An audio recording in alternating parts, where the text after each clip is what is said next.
How real is the prospect of killer robots annihilating humanity? 20% likely. 20%? Maybe 10%. 10%. On what time frame? 5 to 10 years. That's wild. Where it freaked out. Look at it. That's crazy. On its alleged controller. Have you ever worried about an AI robot attacking you? Well, I have. And today we've seen a video of an AI going rogue. Elon Musk is even worried that we could all be doomed in 5 to 10 years because of AI. That's crazy. So let's get right into this video. How real is the prospect of killer robots annihilating humanity? 20% likely. 20%? Maybe 10%. 10%. On what time frame? 5 to 10 years. That's wild. He said 5 to 10 years. I don't even have a child yet, and we're going to be doomed because of killer robots. 5 to 10 years. Wait a minute. And then I kind of laughed at that because you never know with Elon. And the first number was not horrible. 90% chance we live and they don't destroy us. But, you know, if they do, what's happening within the next decade is alarming. But then there was this headline. It was in the Post. It was everywhere, New York Post, about violent humanoid robot snapping. Look at this in China. This is at some factory in China where it freaked out. Look at it. That's crazy. On its alleged controller. Look at this thing for the listening audience. This thing is hanging from like a mini crane. It looks like a robot with a head and arms and so on. It's an all black robot and it's waving its arms around maniacally. Like picture an attack of killer bees. That's what it looks like is happening to this thing.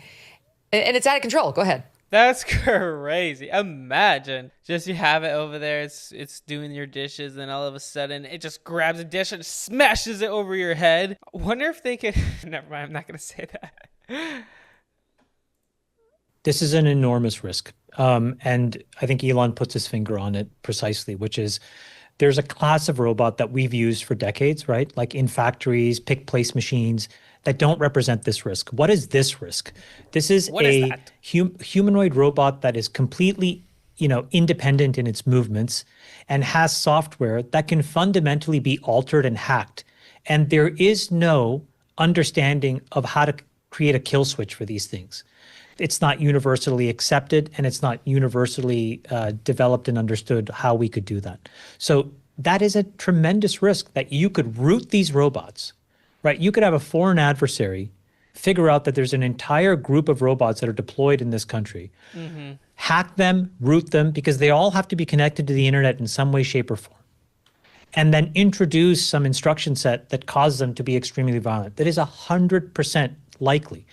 Right, well, that's different, though, than AI bots going rogue. Rogue is where they have their mind of their own and they want to destroy humanity or whatever. But yes, another country or whatever that's in war with us could cause these robots to be violent. I could definitely see that. That is a possibility. Do they do it, or do we think about it in terms of the way we think about nuclear arms, where there's a mutually assured destruction so nobody does it? But I think Elon is right. The capability is at hand, and the more we see these humanoid robots manifest, that is probably the single biggest tail risk that it represents. It's very scary, I think. Yeah, it's super interesting. Let me just say this, Jake Al. Yeah. It starts off, you don't hire the thing when it looks scary and it's hanging on a crane. You buy it because you see articles talking about how this is from a company called the robot's called Protoclone, created by Clone Robotics, because they tell you it's the world's first bipedal musculoskeletal android. This is a different company and a different robot, FYI. But it shows it twitching to life and kicking and moving its arms and elbows. And what they tell you is it's going to memorize the layout of your home and kitchen inventory. It's going to wash your dishes and clothes. It's going to make sandwiches. It's going to pour drinks. It's going to set the table. It's going to hold and retrieve items. It's going to vacuum, clean, shake hands, and even talk. So fun. It's like a pet that does all of your domestic chores. And all is well and good, Jake Cal, until it freaks out like the Exhibit A. What if these robots have personality? They're like, don't tell me to do the dishes. You do the dishes. I did them yesterday. That would be awkward. I'd be like, I'm going to return you, boy. Yeah, it's he's not being bombastic at all. probably 15, 20, maybe 20 years ago now. I lived in Los Angeles, and I had a friend, Sam Harris. We had the same book agent, and Sam Harris, I introduced him to Elon. The three of us used to go to dinner every other week or so at Papone's in Brentwood, and we ate some chicken parm, and we talk. And this was actually what Elon was talking about with Sam a lot. Now, they're no longer friends, but they went through one evening. We were talking about all the possible. Sam Harris is the atheist who's just all materialistic, world, that fun stuff. AI could spiral out of control. Obviously, this is one of them. Or something even simpler, which is you got a lot of terrorists out there. Terrorists typically are dumb. You very rarely have a sophisticated attack like 9/11. Thank God. But imagine terrorists or people with really bad intent having access to these computers and making their version of COVID, which apparently was made in a lab, according to the New York Times and the government and everybody. And Fauci covered it up. It's conspiracy theories are becoming Nobel Peace Prizes, very quickly these days. Record time. It's unbelievable. The time between it being a conspiracy theory and somebody winning a Pulitzer is getting down to like 36 months now. It's weird. I guess journalists, right, Megan? It took like 40 years for the Catholic Church to actually admit that they were, doing horrible things, and for that to get even then, only sort of admit it and then pay a bunch of settlements, right? 4 decades. Right during when the Pope shots fired, right when the Pope the Catholics got their new Pope. 40 months. Imagine like some bad actors decide, let's see if we can put into the large language model, et cetera. How do we make a better COVID? Or what are great ideas? How do we build nuclear bombs? How do we do this stuff? We've been able to contain that information and then contain the techniques. These things are going to come up with really, really great ideas. And it used to be law enforcement would read thrillers and science fiction in order to figure out, and terrorists would do this as well, because the science fiction and the authors were really good at saying, hey, here's a crazy idea for a terrorist attack, because they're trying to get ratings or make a very compelling movie, et cetera. So there have been instances where, three-letter agencies went to specific science fiction and thriller authors to have them brainstorm this stuff. No. This is going to be brainstorming all kinds of bad ideas and putting it into people's heads, and we're going to have to figure it out. And Shamat's right. These robots could be rooted very easily. Self-driving cars as well. And it's exactly like the situation. These two stories parallel each other. The Facebook story of growth at all costs and don't worry about the outcome because we're in competition with LinkedIn and we're in competition with Instagram and Twitter. Yeah, people are going to be watching all the robot movies, all the Will Smith movies, and that's the problem. Like, I get it. People will get crazy ideas from movies, but come on, people, have a logical mindset and don't think that that's real life and you can apply that to your life.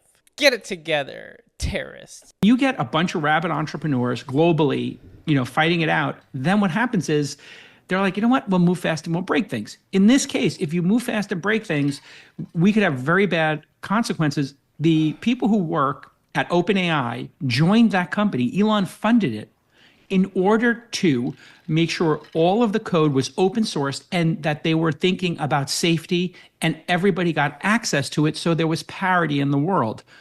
Sam Altman, in a very selfish act, then flipped it to his own personal piggy bank where he would make unlimited amounts of capital from it and made a closed AI. This technology needs to be monitored, and you're going to have companies, because they want growth, saying, you know what, we'll risk it. And that's where sensible legislation or sensible controls would make sense, at least thoughtfulness about it. And this is why David Sacks, because being the right czar of now, AI, is so great, because he is thinking about these issues. But we don't even have, the thing that's disturbing with the robots is, among other things, there's no defense. A lot of us have guns, thanks to them being an advertiser on the show. I also have Byrna, which is non-lethal self-defense. It's basically like a little chemical weapon in a bullet. So you've got a bunch of different options available to you. None of that will work on the crazed robot or robots showing up at your door. I don't know. If you have a bat, just smash their head in. Easy money. I hope these are slow robots. Kind of like zombies. Zombie apocalypse, but robots. I hope they don't have guns and they're not fast. I've seen a lot of robots walk and they're not fast, so we're good there so far. We have no defense at the moment to these things, and yet we're just proceeding. I don't know if it's fair to say blindly, Chamath, but we're proceeding rapidly down the lane of empowering them. Yeah, the problem that we have is that whenever we think about slowing this stuff down, we're faced with the scepter of a much bigger risk, which is these are national level security issues. And so now we have to think about us as the United States and what do we do versus our frenemies abroad who have their own intentions with these technologies. So, us versus China is probably the best way to explain this. But in that video, your first video, Megan, that was a Chinese startup. We have our own versions of those Chinese startups. What are we to do? If they continue unabated, they look at that video and they say, it is what it is. We'll deal with the consequences of a few deaths here or there. We want this to happen. We want us to be the first country that has them. And then like Belt and Road, we will put our robots all over the world. Like, could you imagine if there's a class of these robots that can enable productivity and GDP growth? And instead of financing roads and waterways in Africa or in Asia, China just shows up with just boatloads and boatloads of these robots to do the work for folks and then just uplift entire societies. Imagine how much political and economic leverage they get. So when you paint it in that lens, you're in this very difficult situation, which is how do we slow people down here? And that's just a very hard thing to do. So I think I never even thought about that. Sending robots to just completely make some middle of nowhere town like a economy. Could robots literally just build like ants constantly? And then that's when they go rogue because they're tired of working for the patriarch. we have to find a way of going fast, embracing a handful of companies who we know has leadership we can trust. But otherwise, if we slow down, we're going to lose a much bigger race. And I think that has much bigger consequences. I wonder if it's like the Manhattan Project, Chamath, if we need to just I think put it's like every ounce of energy into winning this AI race for general, computer supremacy. I really think it's like that, because I think if we lose the GDP war, we're going to lose all the wars. Because if you don't have technical supremacy, we will lose military supremacy and we will lose economic supremacy. And then I don't know what America does if we're second in the pecking order on anything. That's not something we've had to deal with in the last 100 years. This July, there is a Well, you're about to figure that out, boy. That's interesting. So, guys, but we have nothing to worry about. We have Jesus, and at the end of the day, whatever, even if robots come and try to destroy us all, I encourage you to trust in Jesus and know that he is good. And whenever we're alone or afraid, we can always put our faith and trust in him because he's always with us. So I encourage you, if you've never decided to follow Jesus, there's a link in the description below that help you to decide to follow Jesus for the first time. Do that today. Have an amazing day.